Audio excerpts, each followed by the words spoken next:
combatente do canal da guerra. No vídeo de hoje, nós vamos tratar, do verdadeiro anticlímax, em que chegou a Ucrânia nessa guerra. Mas antes de iniciar, queria dizer para vocês que eu sou o comandante Robinson Farinas, militar da reserva da Marinha, e esse aqui é o canal Arte da Guerra, um veículo de análises militares, estratégicas e geopolíticas feito por profissionais.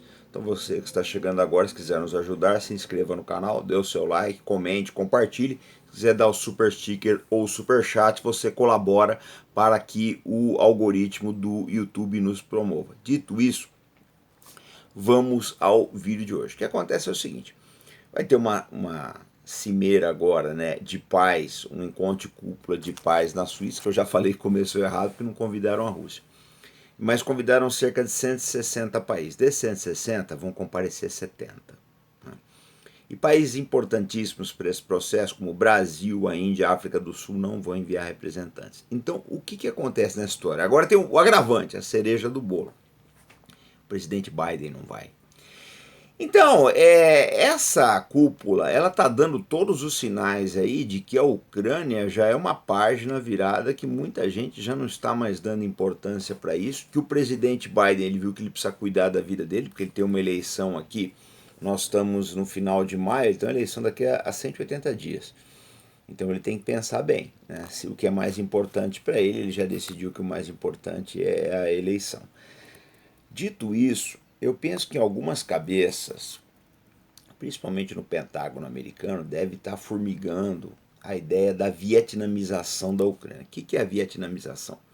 Vietnamização foi um termo, uma expressão criada no governo do presidente Nixon, a partir de 1969, 70, em que eles diziam, eles iam passar todo o controle operacional da guerra para o Vietnã do Sul, o exército do Vietnã do Sul. Então o que aconteceu? Inflaram o exército vietnamita de 500 mil, passou para 1 milhão de homens. Os americanos deixaram todo o equipamento para eles, diminuíram bastante as operações aéreas, retiraram tropas de lá, E o final a gente sabe como é que foi. O exército sul-vietnamita foi sobrepujado pelos norte-vietnamitas que unificaram o país.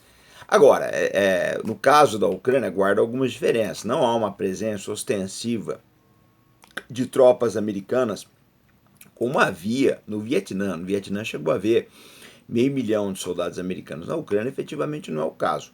Mas o fato é o seguinte, na vietnamização se foi se cortando paulatinamente o apoio financeiro e logístico do Vietnã do Sul. Então o que acontece? No final era um exército que ou ele tinha competência e lutava, ou ele não ia fazer mais nada. Foi o que aconteceu.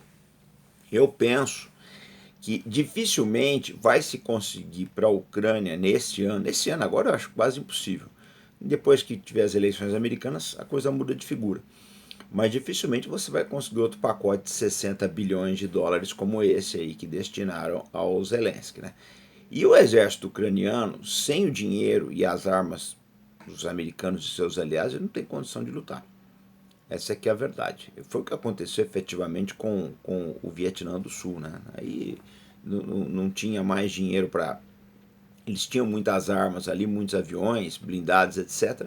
Mas não tinha combustível, não tinha munição, uma série de outras coisas. Então a Ucrânia está mais ou menos nesse caminho. Se a decisão vai ser tomada de uma maneira formal, nós não temos condições de saber. Mas essa cimeira, ela é um termômetro, um indicativo muito forte de que as coisas estão mudando. E por que isso? Não é só o problema da eleição americana.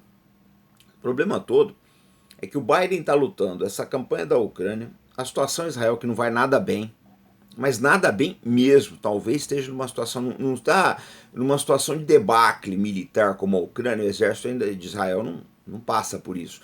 Mas tem uma situação moral complicadíssima porque a opinião pública internacional está caindo em cima do país. Essa é uma coisa. E o outro problema é o problema de Taiwan, que os Estados Unidos se meteram porque quiseram. Essa semana, os chineses apertaram bastante o cerco contra Taiwan.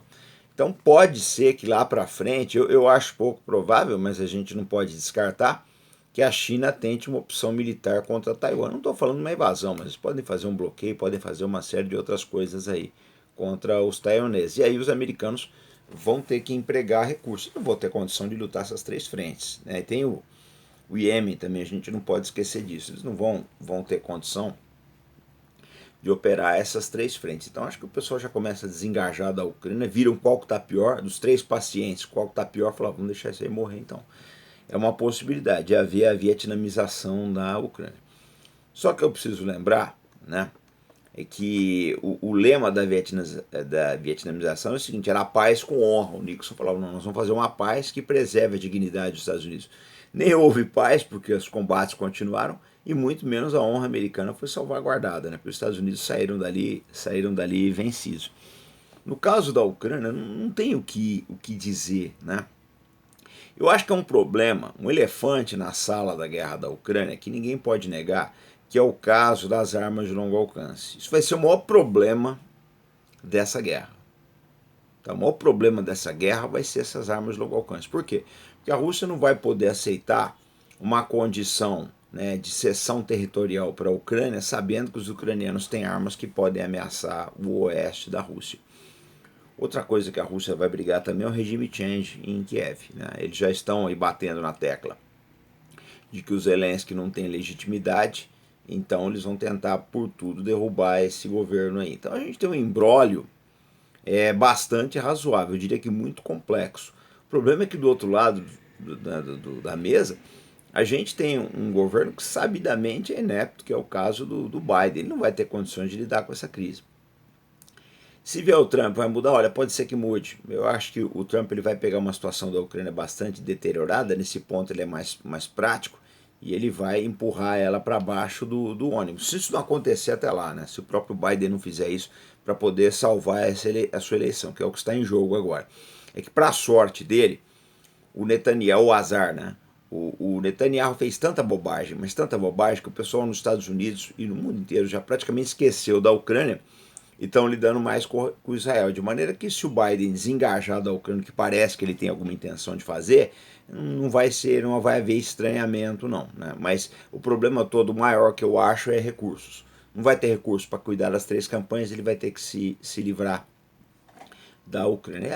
Além do que, em termos militares, já não há mais o que possa ser feito. Todo mundo conhece a superioridade da Rússia, tanto no campo tático como no logístico industrial, e o Ocidente não tem mais condições de socorrer a Ucrânia. E, em paralelo, a gente tem que lembrar que essa guerra está já destruiu praticamente toda uma geração de ucranianos. Então não tem outra saída, né? A vietnamização nos Estados Unidos gerou alguns problemas, né? Houve motins no exército americano, porque ninguém mais queria morrer numa guerra que já estava perdida, aumentou os casos de ataques a oficiais, etc. Mas motim não digo, mas os ataques pontuais, as brigas pontuais, aí, deserções, etc. Mas a gente tem que lembrar que era a única saída possível, tá? Deixar os sul-vietnamitas por conta do seu próprio destino. Passados 50 anos não mudou nada, né? Ucranianos e russos têm que se entender, né? Deixados a própria sorte aí para que resolvam o seu problema. Afinal de contas, eles já estão convivendo ali há mais de 1000 anos.